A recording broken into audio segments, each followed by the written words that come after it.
Sumainyo ang Panginoon.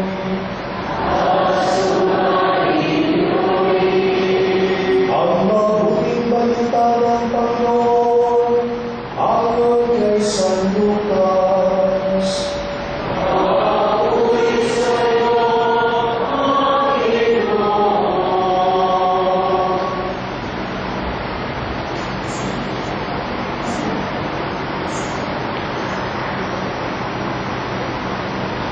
Noong panahon ngayon, pinanong si Juan Bautista ng mga tao. Kung gayon, ano po ang dapat namin gawin? Kung mayroon kang 2 bago, bigyan mo ng isa ang wala. Kaya din ang gawin ng mga may pagkain, tugon niya. Dumating din ang mga publikano upang pabinyag at pinanong nila sa kanya, Guro, ano po ang dapat namin gawin? Sumagot siya, huwag kayong sumingil ng higit sa dapat singilin. Tinanong din siya ng mga kawal, at kami, ano naman ang dapat namin gawin? Huwag kayong manghihingi ng inuman sa pamamagitan ng pamimilit o ng pagpaparatang ng hindi totoo. Masiyahan kayo sa inyong sahod, sagot niya. Naghahari sa mga tao ang pananabik sa pagdating ng Mesiyas, at ang akala ng maraming si Juan ang kanilang hinihintay. Kaya sinabi ni Juan sa kanila, binibinyagan ko kayo sa tubig, ngunit ang darating na kasunod ko ang magbibinyag sa inyo sa Espiritu Santo at sa apoy. Siya'y makapangyarihan kaysa sa akin. At hindi ako karapat-dapat na magkalag ng tali ng kanyang panyapak. Hawak niya ang kanyang kalaykay upang alisin ang dayami. Titipunin niya ang trigo sa kanyang kamali, ngunit ang ipay susunugin sa apoy na hindi mamamatay kailanman. Marami pang bagay ang ipinangaral ni Juan sa mga tao sa kanyang pagpapahayag ng mabuting balita. Ang mabuting balita ng Panginoon. Inuulit na namin, Panginoon Jesucristo.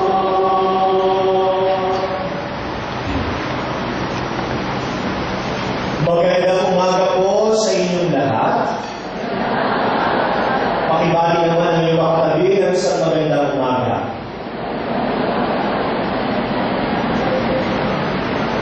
Pakinggan naman po uli ang inyong katabi. Pakisabi naman po sa kanya, handa ka na ba? Saan? Handa na nga po ba tayo? Sinisimulan natin ang tradisyon natin na siyang na araw o siyang na madaling araw ng pagsimba sa kadakilaan ng mahalay na ang ina ng ating Panginoong Jesucristo. Alam niyo po, sa umaga nito, katulad ng nabanggit natin sa pasimula ng ating banal na misa, dahil ngayon linggo, ito po tinatawag natin ang ikatlong linggo bilang Gaudete Sunday o linggo ng kagalakan. Kaya ang marami ng kulay ay lilac o kaya rosas, kulay pink. Hindi dahil sa idol ko sa Bayani Fernando, kaya ako ang nakapink. Pero ito po ang kulay ng selebrasyon, kagalakan. Dahil nalalapit na ang pagdiriwang natin muli ng panahon ng Pasko ng Pagsilang ng ating malulubos. Kung pabalikan po natin ang ating mga pagbasa ngayon, palagi tema ng kagalakan po ang tinutumbok ng tatlong pagbasa. Paano ni Soconias sa unang pagbasa, paano ito ni Apostol San Pablo sa ikalawang pagbasa para sa mga taga-Pilipos, at bagamat hindi tinutukoy ni Juan Bautista ang salitang kagalakan, ay tinuturo naman niya kung paano makamit ang kagalakan ito. Ano ang tema natin sa umaga nito? Kagalakan, kaligayahan, kasiyahan. Marahil, oo, sagot natin lahat na ngayon na nagsisimba ngayon na dapat tayo'y magalak, na dapat tayo'y matuwa, na dapat tayo masyahan dahil siya na araw nga lamang ay Pasko na. Anong patunay na papalapit tayo papalapit sa panahon ng Kapaskuhan? Huwag na tayong lumigoy-ligoy pa sa EDSA ngayon dahil ang oras, dahil ang araw, traffic. Sinyalis lamang yan na malapit na ng Pasko. Hindi nakalusot pati LRT. Kagabi mo aking magmisa sa Tondo, umalis ako ng Makati ng bandang alas 6 ng gabi dahil ang misa ko alas 8 sa Tondo. Awa ng Diyos, 7:30, hindi pa ako nakakasakay ng LRT. Wala akong ibang choice pagdating ng ika-aning na tren kung hindi sumakay talaga ako. At mula doon sa Buendia, hanggang makarating ako na tayo ng Tondo para ako sa Pinas na ilipin sa loob ng lata. Dahil sobrang dami ng tao sa loob ng LRT station o ng LRT train. Mga kapatid, tama nga ba ang narinig natin sa mga pagbasa natin sa araw na ito? Magdiwang? Magala? Maging masaya? Tama ba yun? Na tila yata ngayon, na ngayong Pasko ito, ang may mahihigang nagaganap dito sa ating bayan. Tama ba na sa huling bilang at halos tumataas pa ay halos 925 na ang mga namatay at libo-libo pa rin o libo pa rin nawawala matapos ang Bagyong Pablo na sumalanta sa ating mga kababayan doon sa Compostela Valley. Madilim o madilim ang payong ng inang simbahan. Ngunit hindi ito may pagkakaila ang kapaitan na naganap sa ating mga kababayan. Mahirap magpunwari, ngunit mahirap din naman po ang magbulag-bulagan sa turo ng Diyos. Tingnan po natin sumandali ng mabuti. Sa ating unang pagbasa, narinig natin na hinahamon tayo ni Propeta Sofonias na siyang nagbika tungkol sa darating na huling paghukom. Ang araw na kahindi-hindi. Siya ang nagbika tungkol sa darating na wakas ng panahon na mababalot ng kalaging-laging ng mga pangitaan sa lupa at sa kalawakan. Subalit, sa kabila ng lahat ng ito, isa at tanging isa lamang ang puno at dulo ng lahat ng mga sagisag nito. Ang kagalaang dulo ng pagbabalik ng Mesiyas, ang pagkatal o ang pagdating ng mananakaw. Marahil ang iba sa atin ay nag-aagang-agang o nagdalaw sa ating isipan, Father, kinakabahan ako, malapit ng December 21. Bakit? Kasi baka matuloy yung sinasabi, end of the world. Nung may nagtanong sa akin, sabi ko sa kanya, wag muna, kasi baka manood pa ako ng Monster of the Sky, ng Gangnam Style, sa SMO Arena.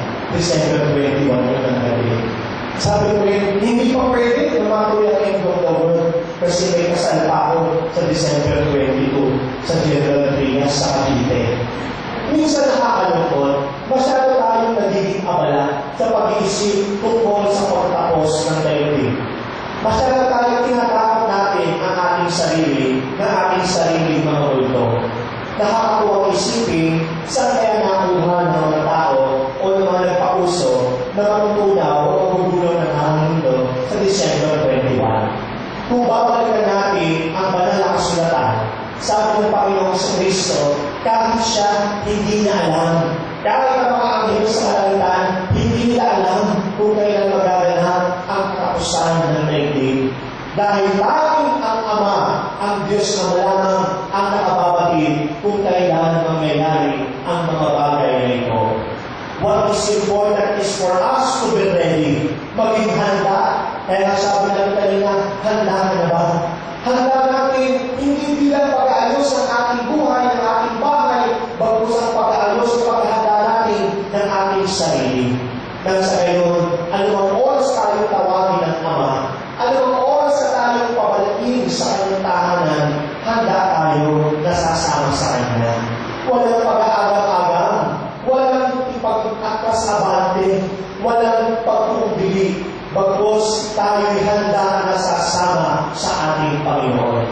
Pero sabi nga ni Propeta Sofonias, what is important is this, not the end of times, but rather yung kasiyahan, yung kagalakan na Mesiyas upang ihatid tayo sa tahanan ng kanyang Ama.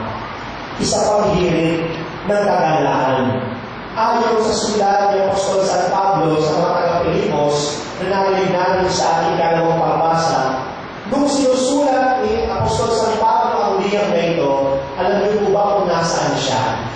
Wala siya sa kwarto, wala siya sa isang magandang lugar, wala siya sa isang parke o sa isang hall. Bagkus, habang sinusulat na ang liham na iyon para sa mga taga-Pilipos, siya po ay nakakulong, nasa bilangguan. Anong kagalakan ng mayroon kung ang isang tao na susunod ng liham ay nasa loob ng bilangguan o ng kulungan? Subalit, malalaman natin o nababanggit natin sa sulat o liham ni Apostol San Pablo sa mga taga-Pilipos ang kagalakan. Siya ay lumiham ng masaya. Siya ay lumiham na may mensahe ng pag-asa at kagalakan para sa mga taga-Pilipos. Mga kapatid, tingnan po natin ang ating Ebanghelyo. Si Juan Bautista ang pangunahing tauhan na narinig natin sa ating Ebanghelyo ngayon. May mga natuwa sa kanyang pangangaral. Subalit, hindi pa ipagkakaila na may mga negative, may mga kontrabida rin sa kanyang buhay. Mayroong hindi naniwala o nakinig sa kanyang pangangaral. At pinagbayaran niya ng malaki ang hindi pagkatuwa ng mga tinamaan ng kanyang mensahe. Unang-una na si Herodes, si Herodias at si Salome, ang mga taong nagpapulot ng kanyang ulo. Bakit? Minsan, hindi naman dahil sa nagagalit tayo sa taong yun, kaya ayaw natin siya pakinggan. Bagkus minsan, may mga personal motives tayo. Ayaw natin ugalit tayo sa kanyang pagkatao. Kaya kahit anong magandang mensahe ang ibinabalita ng tao ito, ayaw kong makinig. Para maghalimbawa ang aking salita dito, at ayaw niyo makinig sa akin dahil ayaw niyo ng aking pananalita, kahit gaano maganda ang mensahe na aking ibinabalita, hindi kayo makikinig. Bakit? Dahil ang makikita lamang ay yung other side ng pagkatao ko, yung other side ng buhay ko. Mga kapatid, pero ang kanyang pahay ni Juan Bautista ay ang kanyang aral at hindi ang kanyang pagkatao. Ang pawang dapat na nakatuon sa tunay na kaligayahan. Mga minamahal na kapatid kay Kristo, maraming pagsubok na po ang patuloy na sumasagi sa buhay natin ngayon. Hanggang sa araw na ito, hati-hati pa rin po ang ating bayan. Nagbabagdaan dahil sa issue ng marriage bill at marami pang issue. Kaya nga, kaakibat din sa araw na ito, sa lahat ng simbahan sa dito sa Archdiocese ng Maynila, kinakailangan po namin basahin ang liham pastoral ng ating Kardinal Tagle. Kaya ano pong sabihin ko sa inyo o ipahayag sa inyo ang mensahe ko ng ating Kardinal. Mga kapatid ko kay Kristo, unang araw na po ng simbang gabi. Sa siyang na araw na darating, sasamahan natin ang mahal na Birhen na siyang nabuhan niyang pananabik sa kapanganakan ni Jesus. Ngayon din po ay Gaudete Sunday o Linggo ng Kagalakan dahil malapit na ang anak ng Diyos. Tunay siyang Emmanuel. Ang Diyos ay nasa piling natin. Ang pangalan niya ay Jesus sapagkat nagliligtas ang Diyos. Kaya sinabi sa Sophonías sa unang pagbasa, huwag kang matakot, huwag manghina ang iyong loob. Kaya sinabi ni San Pablo sa ikalawang pagbasa, huwag kayong pabalasa tungkol sa anumang bagay. Ang kasiguruhan na ililigtas tayo ni Jesus ang dahilan ng ating kagalakan. Kahit humaharap tayo sa mga kabalintunaan, pagdurusa at hiwaan. Hindi natin kaya iligtas ang ating sarili. Si Jesus ang magliligtas sa atin. Ang kagalakan kay Kristo ay umuwi sa pagbabalik loob kay Kristo at sa kanyang daan. Ang pagbabalik loob kay Kristo naman ay umuwi sa pagbabagong loob tungo sa pag-ibig sa dukha, sa katotohanan, sa katarungan, at sa paglilingkod na may pagpapakumbaba. Ito ang sinabi ni Juan Bautista. Nananawagan po mga Katoliko sa Archdiocese ng Maynila na gawing ganap ang inyong kasiyahan sa pamamagitan ng pagtalikod sa mga taliwas sa Ebanghelyo upang sumunod kay Jesus. Ngayong umiinit na naman po ang usapin tungkol sa RH Bill, nananawagan ako sa mga mambabatas sa Kongreso at sa Senado na tanggapin si Jesus ng may kagalaan. Ang salita at karunungan ni Jesus at hindi ang kung ano-anong makataong salita o karunungan lamang ang kinakailangan upang mahubog ang budhi at ang konsensya. Panalangin ko po na mainda ninyo ang daraanan ng Panginoon upang makaranas ng mga Pilipino sa kasalukuyan at sa darating pang panahon ng tunay at wagas na kaligayahan. Sa inyong pong lahat, sinasabi kong muli, magalak kayo. Huwag manghina ang inyong loob. Huwag mabalisa. Darating na si Jesus. Nababasa siya ang nakatago sa puso ng tao. Iwawas niya ang lahat ng mali. Malapit na si Jesus. Signed, Luis Antonio G. Cardinal Tagle, Archbishop of Manila. Mga minamahal na kapatid, marami pa rin ang mahirap at marami pa rin ang namamatay dahil sa kasakiman ng iba, tulad ng naganap sa Compostela Valley at sa marami pang lugar.